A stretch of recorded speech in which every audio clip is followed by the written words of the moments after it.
Hello বন্ধু, এখন আমরা এই 17 নম্বর অঙ্কটা নিয়ে আলোচনা করব। তাহলে 4x সমান সমান 8 লিখবো। দেখো 4x সমান সমান 8 মানে কি?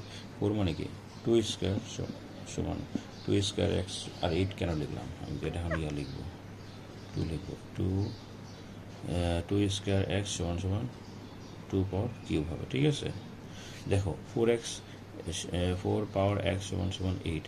তার মানে এই 4 মানে কি 2 স্কোয়ার লিখবা, এক্স আর এক্স বসাই দিবা। 8 মানে কি 2 পাওয়ার কিউব দিবা, অ্যান্ড পাওয়ার পরে গুণ করো। চলো, তাহলে 2x সমান সমান কত?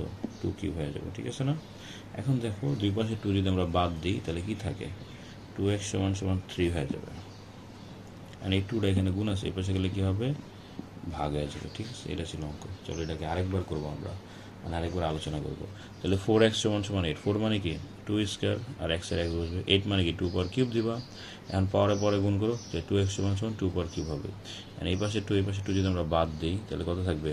2x সমান সমান 3। এই 2টা গুণ আছে, এই পাশে গেলে কি ভাগ হয়ে যাবে না? এটাই ছিল তোমার অ্যান্সার।